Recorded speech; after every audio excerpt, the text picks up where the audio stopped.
Assalamualaikum warahmatullahi wabarakatuh. Kami dari kelompok 8 ingin mempresentasikan tentang motivasi konsumen. Sebelumnya kami akan memperkenalkan diri dulu. Anggota kami yaitu ada Rizky Maulana, Herlin Indah Tiaga Nabila, dan Natasha Widya Kartika. Pengertian motivasi. Motivasi berasal dari bahasa Latin mover yang artinya menggerakkan. Menurut Robbins 2001, motivasi adalah kesediaan untuk mengeluarkan tingkat upaya yang tinggi untuk tujuan organisasi yang dikondisikan oleh kemampuan upaya itu untuk memenuhi beberapa kebutuhan individual. Kemudian Sunarto 2003 menjelaskan bahwa motivasi adalah keadaan yang diaktifasi atau digerakkan di mana seseorang mengarahkan perilaku berdasarkan tujuan. Terkait dengan konsumen, motivasi bisa diartikan sebagai suatu dorongan yang menggerakkan konsumen untuk memutuskan bertindak ke arah pencapaian tujuan, yaitu memenuhi berbagai macam kebutuhan dan keinginan. Dengan arti lain, motivasi adalah dorongan yang muncul dari dalam diri atau dari luar diri atau lingkungan yang menjadi faktor penggerak ke arah tujuan yang ingin dicapainya. Dengan demikian, motivasi seseorang untuk melakukan atau membeli sesuatu sesungguhnya memang sulit diketahui secara pasti, karena motivasi merupakan hal yang ada dalam diri seseorang dan tidak tampak dari luar. Motivasi akan kelihatan melalui perilaku seseorang yang dapat dilihat atau diamati. Proses motivasi. Motivasi bisa muncul jika seseorang merasakan adanya kebutuhan terhadap suatu hal atau barang dan berharap akan memperoleh manfaat tertentu dari barang atau hal tersebut. Menurut Setiadi 2003, proses motivasi terdiri atas yang pertama tujuan. Artinya perusahaan harus bisa menentukan tujuan yang ingin dicapainya. Baru kemudian memotivasi konsumen ke arah tersebut. Yang kedua, pemahaman kepentingan. Perusahaan harus bisa memahami kepentingan konsumen, tidak hanya melihat dari kepentingan perusahaan saja. Yang ketiga, komunikasi efektif. Komunikasi dengan baik terhadap konsumen dapat mengetahui apa yang harus mereka lakukan dan apa yang bisa mereka dapatkan. Yang keempat, integrasi tujuan. Proses motivasi diperlukan untuk menyatukan tujuan perusahaan dan tujuan kepentingan konsumen. Tujuan perusahaan sendiri itu mencari laba serta memperluas pasar, sedangkan tujuan dari konsumen yaitu pemenuhan kebutuhan dan kepuasan. Yang terakhir ada fasilitas. Perusahaan harus memberikan fasilitas agar konsumen mudah mendapatkan barang dan jasa yang dihasilkan oleh perusahaan. Dan motivasi. Konsep dan tujuan motivasi sebagai berikut. Yang pertama, perangsang material dan non-material tercipta oleh internal dan eksternal perusahaan. Kedua, rangsangan menciptakan keinginan atau want dan mempengaruhi perilaku konsumen.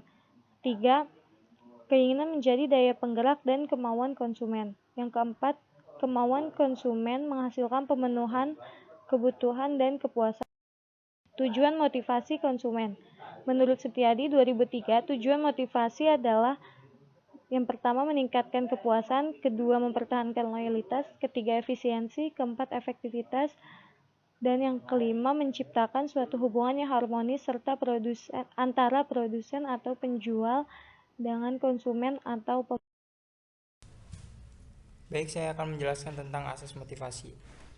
Menurut Setiadi, tahun 2003 dalam bukunya halaman 101, asas motivasi terdiri atas asas mengikutsertakan, yaitu berusaha memberikan kesempatan kepada konsumen untuk mengajukan ide-ide dan rekomendasi dalam proses pengambilan keputusan. Yang kedua, asas komunikasi, berarti menginformasikan secara jelas tujuan yang ingin dicapai, cara mengerjakan, dan kendala yang dihadapi. Yang ketiga, asas pengakuan, yaitu berarti memberikan penghargaan dan pengakuan yang tepat serta wajar kepada konsumen atas prestasi yang dicapainya. Selanjutnya, asas wewenang dan didelegasikan, yaitu memberikan kebebasan kepada konsumen untuk mengambil keputusan dan berkreativitas sebebas-bebasnya, namun tetap dalam beberapa aturan yang membatasi. Yang terakhir, asas perhatian timbal balik. Asas perhatian timbal balik memotivasi para konsumen dengan mengemukakan keinginan atau harapan perusahaan di samping memenuhi kebutuhan-kebutuhan yang diharapkan konsumen dari produsen. Kebutuhan dan tujuan dalam konteks perilaku konsumen. Setiadi tahun 2003 dalam bukunya halaman 102 menyatakan bahwa secara garis besar kebutuhan konsumen dapat diklasifikasikan sebagai berikut. Yang pertama adalah fisiologis, yaitu dasar-dasar kelangsungan hidup termasuk rasa lapar, haus, dan kebutuhan hidup lainnya. Yang kedua adalah keamanan, yaitu berkenaan dengan kelangsungan hidup fisik dan keamanan. Yang ketiga afiliasi dan kepemilikan, yaitu kebutuhan untuk memenuhi tujuan pribadi. Yang keempat ada prestasi, yaitu keinginan dasar dan keberhasilan untuk memenuhi tujuan pribadi. Yang kelima adalah kekuasaan. Kekuasaan yaitu keinginan untuk mendapatkan andil atas nasib diri sendiri dan juga nasib orang lain. Yang keenam adalah ekspresi, yaitu kebutuhan untuk mengembangkan kebebasan dalam ekspresi diri dan dipandang penting oleh orang lain. Yang ketujuh adalah urutan dan pengertian. Maksud urutan dan pengertian adalah keinginan untuk mencapai aktualisasi diri melalui pengetahuan, pengertian, sistemisasi, dan pembangunan sistem lain. Yang terakhir adalah pencarian variasi, yaitu pemeliharaan tingkat kegairahan fisiologis dan stimulisasi yang dipilih yang kerap diekspresikan sebagai pencarian variasi. Selanjutnya adalah klasifikasi motif. Secara garis besar, motivasi yang dimiliki konsumen dibagi menjadi dua kelompok besar, yaitu motivasi yang rasional dan motivasi yang irasional. Menurut Loudon dan Bita tahun 2008, klasifikasi motif ada tiga, yaitu motif fisiologis dan motif psikogenik. Yang kedua motif disadari dan tidak disadari. Yang ketiga motif positif dan negatif. Metode dan bentuk pemberian motivasi. Setiadi tahun 2003 menyatakan bahwa pemberian motivasi terdiri atas metode langsung atau direct motivation, yaitu motivasi yang diberikan secara langsung kepada setiap konsumen untuk memenuhi kebutuhan serta kepuasannya.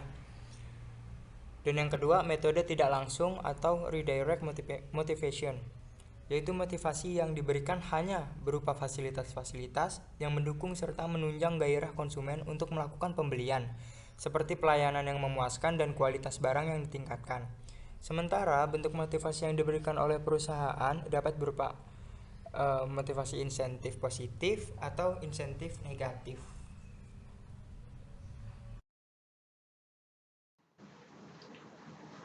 Teori motivasi. Yang pertama ada teori pembelajaran Maxwellian, yaitu kebutuhan dipelajari atau learn melalui kehidupan dalam suatu budaya. Seseorang belajar tentang kebutuhan dengan mempelajarinya. Maxwellian mengajukan 3 kebutuhan yang dipelajari melalui kebudayaan, yaitu kebutuhan untuk berprestasi, berafiliasi, dan berkuasa. Yang kedua, ada 2 faktor dari Herzberg. Herzberg mengembangkan teori kepuasan yang disebut teori 2 faktor motivasi, yang terdiri atas faktor yang membuat orang merasa tidak puas dan faktor yang membuat orang merasa puas. Yang ketiga, teori motivasi Herzberg. Teori ini mengembangkan teori motivasi 2 faktor, yaitu dengan membedakan faktor yang tidak memuaskan atau dissatisfier dan faktor yang memuaskan atau satisfier. Yang selanjutnya ada pengertian afeksi.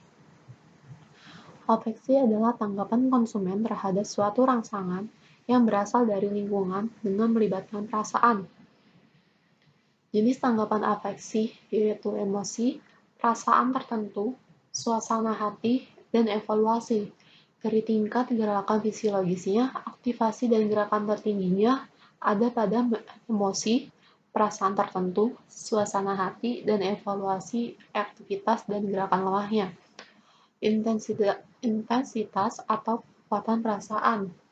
Yang paling kuat dimulai dari emosi, perasaan tertentu, suasana hati, dan evaluasi. Contoh afektif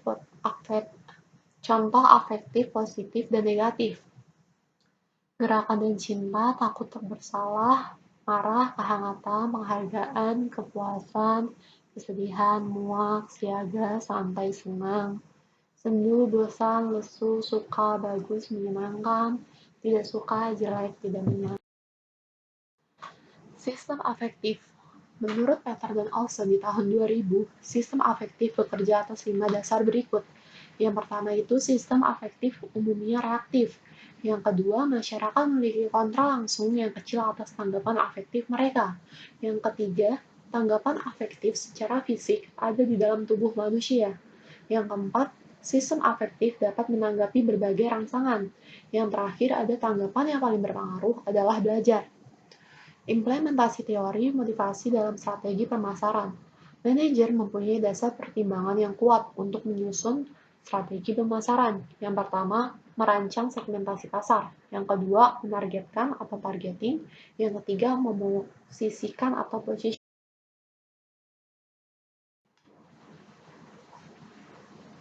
Penyebab dan dampak keadaan afektif konsumen. Yang pertama, perspektif eksperiensial. Perspektif eksperiensial meminta para peneliti dan manajer untuk mempertimbangkan peran afeksi untuk memotivasi perilaku konsumen. Yang kedua, formasi sikap. Afeksi merupakan salah satu komponen sikap terhadap sebuah produk, iklan, atau objek lainnya. Yang ketiga, ada pemrosesan informasi. Keadaan afektif dapat mempengaruhi memori, kapasitas kognitif, dan perhatian. Yang keempat, ada perilaku pilihan, yaitu sebuah pilihan dapat didasarkan atas aturan penyeleksian opsi yang membuat seseorang merasa hal tersebut sebagai yang terbaik. Yang kelima, ada proses pasca pembelian, yaitu afeksi berhubungan erat dengan kepuasan pasca pembelian, kesetiaan merek, dan perilaku keluhan. Yang keenam, ada proses komunikasi, yaitu pesan-pesan yang diciptakan berfokus pada pemunculan emosi. Dan yang terakhir ada pengaruh situasional, yaitu keadaan suasana hati yang berasal dari situasi konsumen dan menggambarkan keadaan afektif yang ringan.